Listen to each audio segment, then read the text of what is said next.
শরীরে বহন করে 1000 ফুলে যায় 1 ফোঁটা মধু সঞ্চয় হয়। 1000 ফুলে গেলে 1 ফোঁটা মধু সঞ্চয় হয়। বাবারা এই সংসারে সন্তানের জন্য মৌমাছি মধু সঞ্চয় করে কেন?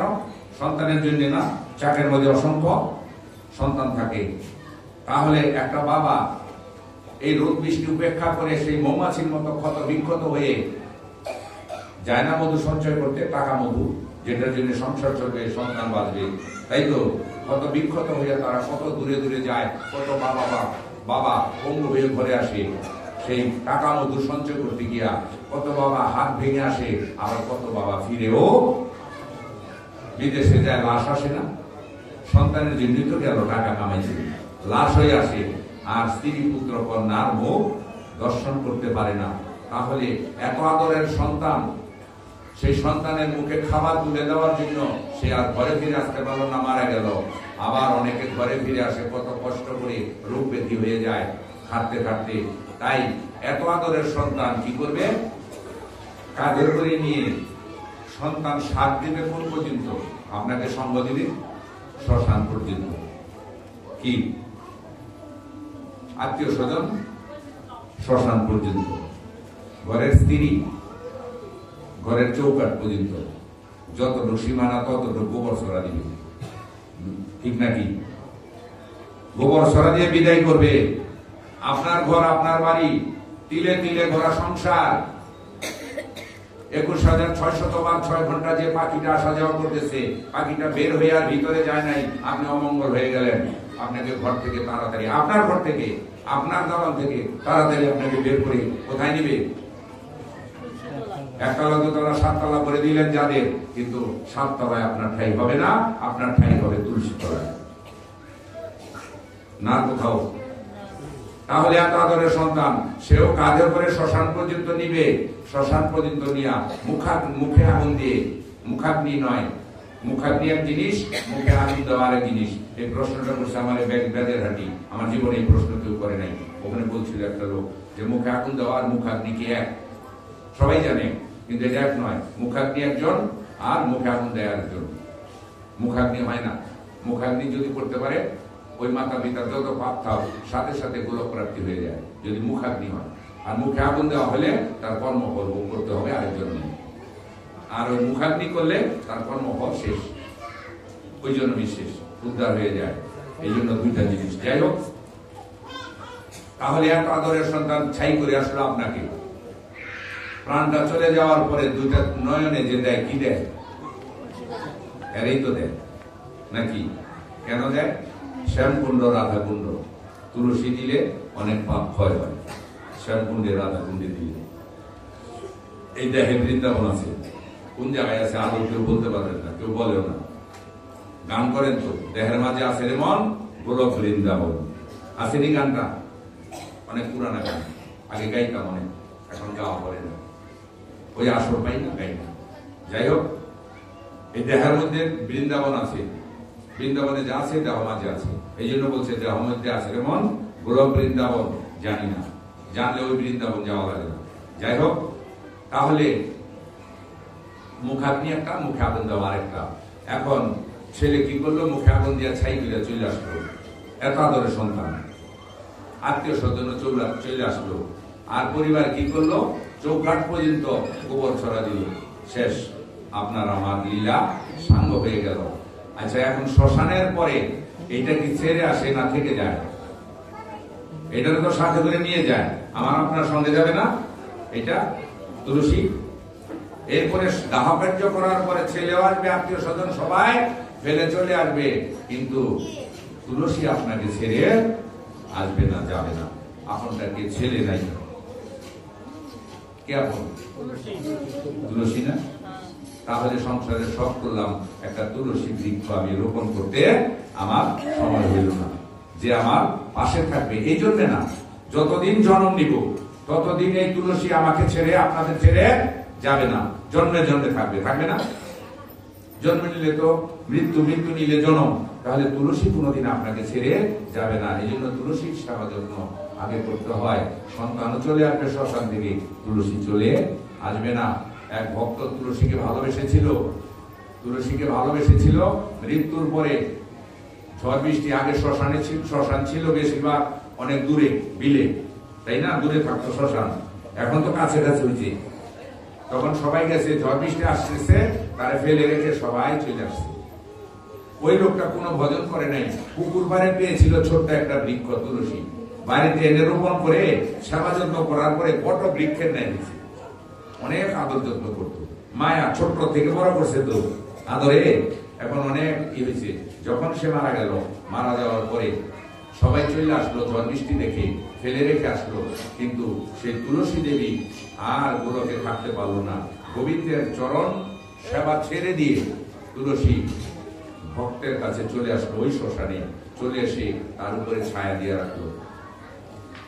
এত ঝড় বৃষ্টি গেল, একটা ফোঁটা জল ওই ভক্তের কাছে তার শরীরে পড়ে নেই, লাশ পড়ে আছে, পড়ে নেই। এদিকে তুলসীর উপর দিয়ে যে ঝড় বৃষ্টি যাইতেছে, গোবিন্দ সিংহাসনে থাকতে পারতেছে না। ভক্তাধীন ভগবান না, ভক্তের আঘাত, ভক্তের দুঃখ বহন করে আমার গোবিন্দ। চৈতন্য চরিতামৃত এই ব্রহ্মহরি দাসকে 22 বাজারে আঘাত করে নাই, বহন করছে কে? গৌর সুন্দর পিঠে বহন করেছিলেন, তাই না? একটা আঘাত ভক্তের লাগতে দেয় নাই, যদি ভক্ত হওয়া যায়। ভগবান বহন করে ভক্তের বোঝা, ভক্তের ব্যথা, ভক্তের দুঃখ। তাই গোবিন্দ টিকতে পারতেছে না, গোলক থেকে আসছে ওই শ্মশানে। তুলসী, তুমি তো বড় ভক্ত, তোমার ভক্ত সে, তুমি ভক্তকে রক্ষা করতেছ, তাহলে তোমার উপর দিয়ে যে ঝড়ঝঞ্ঝা যাচ্ছে, এখন আমিও তো এটা সহ্য করতে পারতেছি না, ভক্তের কষ্ট আমি সহ্য করতে পারতেছি না, তুমি আমার সাথে তাড়াতাড়ি গোলকে চলো। বলো, না প্রভু, আমি যাব না, আমি যাব না। তাহলে আমি যে কষ্ট সহ্য করতে পারতেছি না, কত ঝড়ঝঞ্ঝা তোমার উপরে যাইতেছে, কত বড় বড় শিলা পাথর পড়তেছে, তুমি তো আঘাত পাইতেছ, এখন সেই আঘাত তো আমার লাগতেছে, চলো আমার সাথে গোলকে চলো। বললো, না প্রভু, আমি যাব না। কেন যাবে না? আমি যদি চলে যাই, এই ভক্তটা সারা জীবন, আমি একটা পুকুর পাড়ে ছিলাম, পদদলিত হয়ে আমি মারা যেতাম। কি? পদদলিত হয়ে মারা যেতাম, আমার কেউ যত্ন করতো না, আমি নিঃশেষ হয়ে যেতাম। সেই ভক্তটা ওখান থেকে এনে তার বাড়িতে রোপণ করে প্রতিদিন আমাকে স্নান না করাইয়া, আমাকে পরিষ্কার না করিয়ে কোনোদিন সে সেবা করে নাই। তার ধ্যান জ্ঞান ছিল আমার প্রতি, আমাকে এতটা ভালোবেসেছে প্রভু। তাই আজকে ওর এই দুর্দিনে ওর আপনজন ছেলে এসেছিল, সেটাও চলে গেছে। ওর কত আপনজন এসেছিল, কেউ ওর পাশে থাকলো না। কত বিক্ষত হয়ে সন্তানকে খাওয়াইলো, স্ত্রীকে খাওয়াইলো, স্বামীকে খাওয়াইলো, কত কষ্ট করলো, কত আত্মীয় পরিজন নিয়ে কত অনুষ্ঠান করলো, সেবা করলো, নিজেরা তাদের সেবা করাইলো। আজ অনেক দুর্দিনে একটু ঝড়ঝঞ্ঝা দেখে সবাই ওকে রেখে চলে গেছে। প্রভু, ওর আজ এই দুর্দিনে ওর কেউ নাই। তাই বসে বসে ভাবি, আমারও তো এরকম একটা দুর্দিন আসবে, সেদিন আমার পাশেও কেউ থাকবে না, সেদিন আমার পাশেও কেউ থাকবে না, সেদিন আমাকেও ফেলে রেখে চলে আসবে, হয়তো বা দেহ রেখে চলে আসবে লাশ ঝড়ঝঞ্ঝা থাকলে, আর না হয়তো আমাকে ভস্য স্নান করে দিয়ে চলে আসবে। সেদিন তো একমাত্র তুলসী ছাড়া আর আমার কোনো গতি থাকবে না। তাই আজকে ও আমার এত যত্ন করেছে প্রভু, সারাটা জীবন এত মায়া করেছে, তাই আজকে ওর দুর্দিনে আমি ওকে ছেড়ে যাব না। তুলসী ভক্তের নয়ন জল দেখে গোবিন্দের নয়নের জল এসে গেল। তাই তো আজকে আমার ভক্তের জন্য আমি গোলক ছেড়ে এসেছি, আর ও ওর ভক্ত ছেড়ে কেমনে যায়? ওই ভক্ত তো তুলসীর ভক্ত, ওর ভক্ত ছেড়েও যাবে না। আমার ভক্ত যা রক্ষা করার জন্য যেমন গোলক ছেড়ে আমি এসেছি, যেমন তাই ওর ভক্ত ছেড়ে তুই যেতে পারবে না। তাহলে তুলসী, তুমি তোমার ভক্তের জন্য কি চাও? বলো, প্রভু গো, চাইলে তো দিবে। বলো, হ্যাঁ দিব, যাও, বলো কি চাও। আমি এমন কিছু চাইবো না প্রভু, আমি শুধু চাইবো তুমি দিবে। তো বললো, হ্যাঁ যাও, তথাস্তু দিব। কত ভক্ত তোমার চরণে ঠাঁই পায়। এই ভক্তটা কোনদিন তোমার নামগুলো কীর্তন করে নাই, তোমার ভক্ত সঙ্গ করে নাই, একমাত্র আমাকে এনে আমার সেবা যত্ন করেছে, আমার ধ্যান জ্ঞানী ছিল তার শ্রেষ্ঠ। তাই আমি ওর যদি কোনো অপরাধ হয়ে থাকে, দেখেন, ভক্ত হইয়া তুলসী, ভক্ত হইয়া তুলসী গোবিন্দ চরণে ক্ষমা চাইল যে ওর যদি কোনো অপরাধ হয়ে থাকে তুমি ক্ষমা করে দিও, ওকে জন্ম জন্মান্তরের জন্য আমার নিবেদন, আমার প্রার্থনা, আমাকে এত যত্ন করেছে, জন্ম জন্মান্তরের জন্য প্রভু তোমার চরণের দাস করে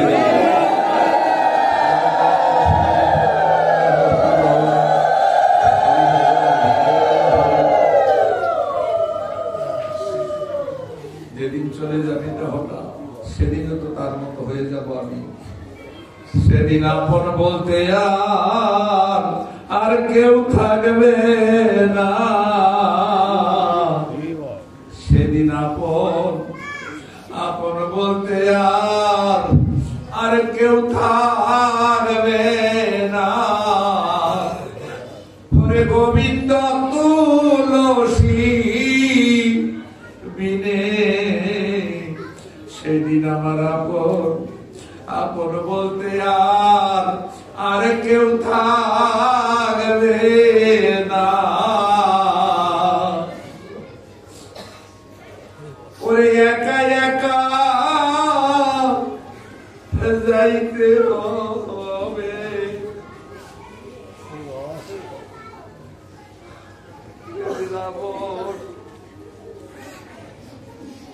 আপন বলতে আর কেউ থাকবে না।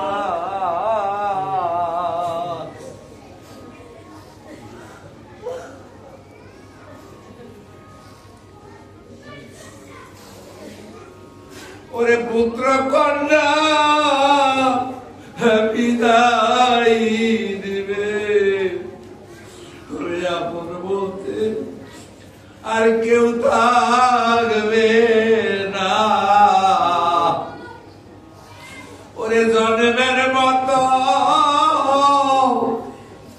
আমায় বিদায় দিবে, সেদিন আপন বলতে আর কেউ থাকবে না। ওরে আর তো দেখা হবে না রে, ওরে আর তো দেখা হবে না রে। ওরে আপনজনরা সবাই বিদায় দিবে, আর তো দেখা হবে না রে। ওরে আপন পুত্র মুখে আগুন দিবে, আর তো দেখা হবে না রে। ওরে হরি বলে ওরে বিদায় করে দিবে তরি,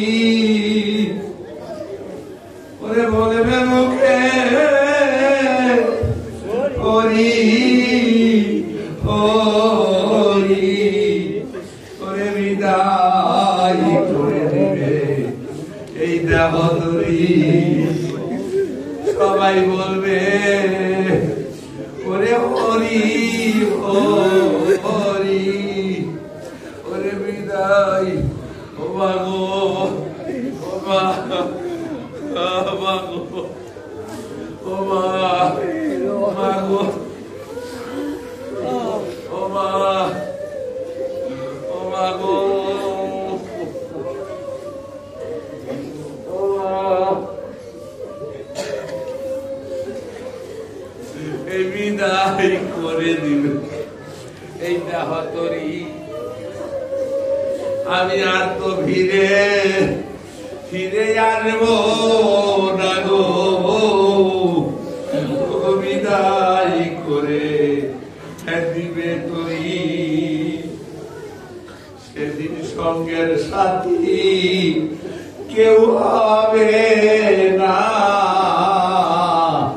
ওরে সঙ্গের সাথী কেউ হবে না। ওরে কৃষ্ণ নাম শুনাবে যে জন, ওরে তেমন আপন বিনে আর আপন কেউ হবে না।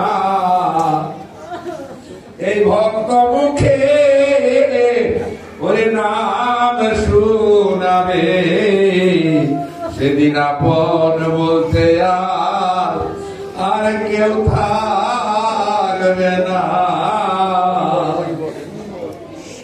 ওগো গুরু সেদিন তুমি আমার আপন হইও। ওগো গুরু তুমি সেই দিন আপন হইও যেদিন আমার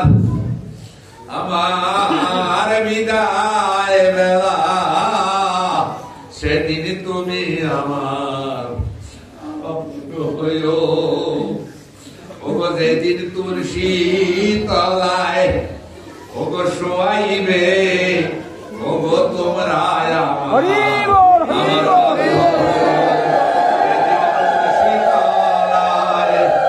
আমার শোয়াইবে, ওগো বৈষ্ণবে তোমরা আমার বান্ধব হইও। সেদিন তোমরা আমার ফেলে যাইও না গো, তোমাদের চরণধূলি আমার গায়ে বাঁধাইও। সেদিন তোমরা আমায় ফেলে যাইও না গো, সেদিন তোমাদের